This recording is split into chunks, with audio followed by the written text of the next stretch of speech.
আউটডোরের সময় প্রাইভেটে চেম্বার ধরা পড়তেই হাসপাতালে ছুট ডাক্তারের।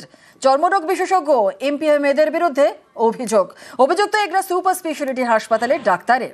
হাসপাতালের আউটডোরের পরিবর্তে প্রাইভেট পরিষেবা, ঘন্টার পর ঘন্টা লাইনে রোগীরা, দেখা নেই ডাক্তারের।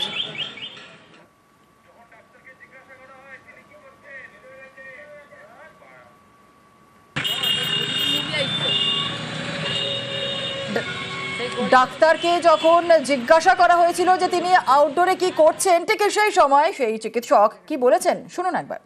আপনার তো ডিউটি 9টা থেকে সুপার হাসপাতালে, আপনি এখানে ডিউটি করছেন, প্রাইভেটে চেম্বার করছেন যে বলছেন না যে ডাক্তারবাবু আপনার তো 9টা থেকে ডিউটি। ডাক্তারবাবু পালিয়ে যাচ্ছেন কেন? ডাক্তারবাবু আপনার তো 9টা থেকে ডিউটি। ডাক্তারবাবু কোথায় চলে যাচ্ছেন? ডাক্তারবাবু আপনার তো 9টা থেকে ডাক্তারবাবু ডিউটি। আপনি প্রাইভেটের লোক পয়সা দিয়ে এখানে আপনাকে দেখাচ্ছে। 11টা বাজতে যায়। আপনি তো সরকারি ডাক্তার, সরকারি হাসপাতালে ডিউটি আছে, 9টা থেকে তো ডিউটি আপনার। এখন তো 11টা বাজতে ডাক্তারবাবু। এখনো এখানে কি করছেন? 10:30 বাজে প্রায়। কিছু বলবেন ডাক্তারবাবু? কিছু বলবেন? আপনি কোন প্রাইভেট চেম্বার করছিলেন, কোথায় করছিলেন?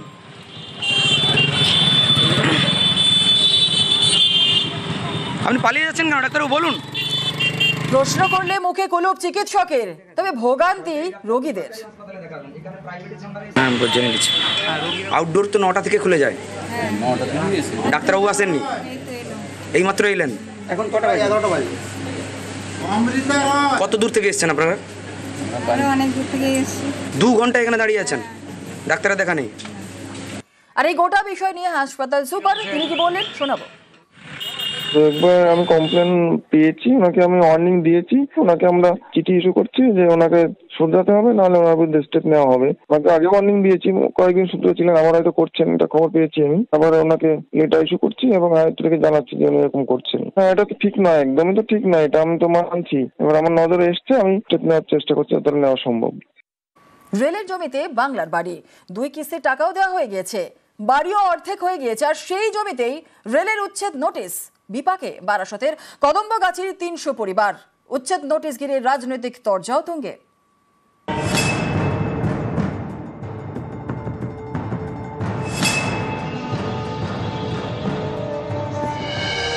বাংলার বাড়ি প্রকল্প, পাকা বাড়ি তৈরি করতে টাকা দিচ্ছে রাজ্য সরকার।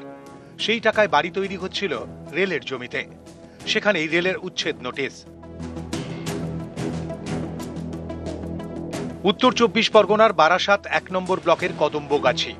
এখানে রয়েছে হেমন্ত বসু কলোনি। সম্প্রতি বাংলার বাড়ি প্রকল্পে এখানকার প্রায় 300 বাসিন্দার নাম তালিকায় ওঠে।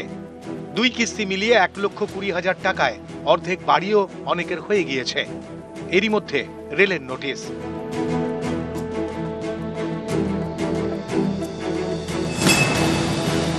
তাতে বলা হয়েছে 19শে জুলাই অর্থাৎ শনিবারের মধ্যে জায়গা খালি করতে হবে। এতে বিপাকে স্থানীয়রা। শুক্রবার এলাকায় যান বারাসাত 1 নম্বর ব্লকের বিডিও। স্থানীয়দের সঙ্গে কথা বলেন, কিন্তু উচ্ছেদ নোটিশ ঘিরে চিন্তায় উপভোক্তারা। নোটিশ দিয়ে বললো কি এখান থেকে তোমাদের 2 দিনের মধ্যে ঘর বাড়ি সব জিনিসপত্র বের করে নিয়ে যাও, না তো ভেঙে দিয়ে যাবো। বলেছে ঘর বাড়ি ভেঙে দেবে, এখানে বাস করা যাবে না। রেল বলে গেছে, নোটিশ দিয়ে গেছে। হ্যাঁ, কি করবো, আমরা গরিব মানুষ, আমাদের তো জায়গা দিতে হবে না, আমরা কোথায় যাবো? দীর্ঘদিন ধরে এখানে বাস করছি। আবাসে অথবা বাংলার বাড়িতে আবেদন করতে নিজের জমি থাকা চাই। টাকা বরাদ্দের আগে জিও ট্যাগিং মাস্ট। এই কাজ করেন বিডিও অফিসের প্রতিনিধিরা। আবেদনকারীর জমির নথি যাচাই করা হয়। এখানেই অনেকের প্রশ্ন, জমিটা যে রেলের সেটা কি তখন নজরে পড়েনি? তাহলে গাফিলতি কার? রেলের ভূমিকা নিয়েও ক্ষুব্ধ বাসিন্দারা। তাদের প্রশ্ন, পাকা বাড়ি তৈরির কাজ অর্ধেক হয়ে যাওয়ার পরে এখন কেন রেল উচ্ছেদ নোটিশ ধরাচ্ছে? তারা আগেই কেন বলল না যে উঠে যেতে হবে? আমরা এসছি, দেখছি, আমরা যথা জায়গায় রিপোর্ট করব। সেক্ষেত্রে রেলের সাথে কোনো বৈঠক বা কথা কিছু হয়েছে এখনো পর্যন্ত? না, রেলের সঙ্গে কোনো বৈঠক হয়নি, ওনাদের ইঞ্জিনিয়ার এসেছিলেন, ওনার সঙ্গে কথা হচ্ছিল। রেলের শিয়ালদা ডিভিশনের দাবি, বৃহস্পতিবার বাড়ি তৈরির কাজ শুরু হয়, সেই সময় বিষয়টি নজরে আসে। রেলের নিরাপত্তা বিভাগের আধিকারিক এবং ইঞ্জিনিয়াররা ঘটনাস্থলে যান, স্থানীয়দের সঙ্গে কথা বলেন। শিয়ালদা ডিভিশন উত্তর 24 পরগনা জেলা প্রশাসনকে জানায়। এরপর উত্তর 24 পরগনার জেলা শাসক, অতিরিক্ত জেলা শাসক এবং পুলিশ সুপারের সঙ্গে বৈঠক করেন রেলের আধিকারিকরা। সিদ্ধান্ত হয়েছে বাড়ি তৈরির কাজ বন্ধ থাকবে।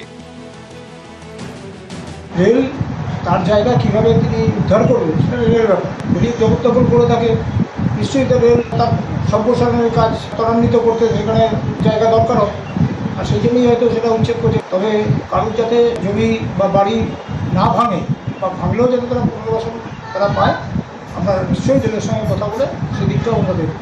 ওটার প্রশ্নই নেই। যারা আজকে দীর্ঘদিন ধরে এখানে বসবাস করছে, গরিব মানুষ, তারা বাংলার বাড়িও পেয়েছে, তাদের উঠার কোনো প্রশ্ন নেই। আর পুনর্বাসন তাদের এখানে করেছে 50 বছর আগে, আর তাদের কোনো পুনর্বাসনের দরকার নেই। উত্তর 24 পরগনার বারাসাত থেকে জিয়াউল আলম, নিউজ 18 বাংলা। ধসের জেরে বিচ্ছিন্ন পাহাড়, ধসে শিলিগুড়ি সিকিমের সড়ক যোগাযোগ বিচ্ছিন্ন, বিকল্প রাস্তাও ধসের জেরে বন্ধ। 10 নম্বর জাতীয় সড়কে বিরিকে ধারায় ধস, বিকল্প পাপড় খেতি রুটেও ধস। পাহাড়ে বেড়াতে গিয়ে বিপাকে পড়েছেন পর্যটকরা। জীবিত ডেথ সার্টিফিকেট, জীবিত মহিলার নামে ভুয়ো ডেথ সার্টিফিকেট বানিয়ে সরকারি প্রকল্পে টাকা হাতানোর চেষ্টা, এমনই চাঞ্চল্যকর অভিযোগ কুলতলির গ্রামে। কিন্তু জীবিত মহিলার ভুয়ো ডেথ সার্টিফিকেট বানালো কে? তদন্তে গোপালগঞ্জ গ্রাম পঞ্চায়েত।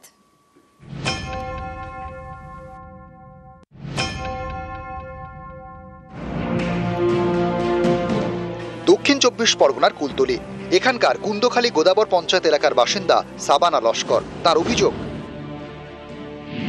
তিনি বেঁচে রয়েছেন, অথচ তার নামে ডেথ সার্টিফিকেট তৈরি করা হয়েছে, তাও আবার অন্য পঞ্চায়েত গোপালগঞ্জ থেকে। স্বাস্থ্য কার্ড বাবার সাথে ছিল, ক্যান্সার করে নিয়ে গেছে, বলেছে হবে না। কেন হবে না? বলেছে তুমি মৃত। সাবানা লস্করের বিয়ে হয়ে গিয়েছে। তার দাবি, স্বাস্থ্যসাথী কার্ড ট্রান্সফারের জন্য কয়েকদিন আগে তিনি সাইবার ক্যাফেতে যান। তার আধার নম্বর সরকারি পোর্টালে দিতেই জানতে পারেন সরকারি নথিতে তিনি মৃত। তার নামে ডেথ সার্টিফিকেট তৈরি করা হয়েছে। সেই ডেথ সার্টিফিকেট দিয়ে সরকারি কৃষি প্রকল্পে টাকা পাওয়ার আবেদনও জানানো হয়েছে।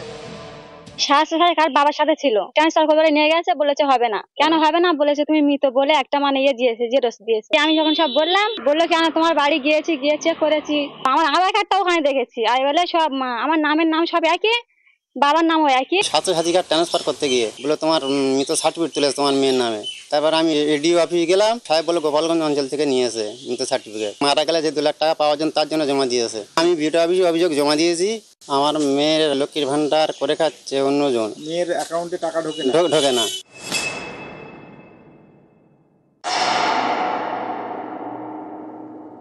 এই বিষয়ে যেটা আমরা তদন্ত দপ্তর থেকে করছি সেটা করছি, তো আমরা উপরমহলকে জানাবো, উপরমহল যা ডিসিশন নেওয়ার সেটাই হবে। জীবিত মহিলার আধার কার্ড ইস্যু করে ডেথ সার্টিফিকেট ইস্যু হয়েছে, বিষয়টা আমরা তদন্তের পর্যায়ে আছে। এই বিষয়ে আমরা কোনো বক্তব্য আপাতত রাখতে পারছি। অভিযোগের ভিত্তিতে আমরা ইতিমধ্যে তদন্ত শুরু করেছি। তদন্ত সাপেক্ষে যদি আমরা দেখতে পাই তার উপযুক্ত ব্যবস্থা গ্রহণ করব। দক্ষিণ 24 পরগনার গোসাবা, কয়েকদিন আগে এখানকার পাঠানখালী পঞ্চায়েত থেকে ভুয়ো বার্থ সার্টিফিকেট তৈরির অভিযোগ ওঠে। পাঠানখালী পঞ্চায়েতের অস্থায়ী কর্মী গৌতম সর্দারকে গ্রেপ্তারও করে পুলিশ। গোসাবায় ভুয়ো বার্থ সার্টিফিকেট তৈরির অভিযোগ, আর কুলতলিতে এবার ভুয়ো ডেথ সার্টিফিকেট তৈরির অভিযোগ। দক্ষিণ 24 পরগনা থেকে অর্পণ মণ্ডল, নিউজ 18 বাংলা।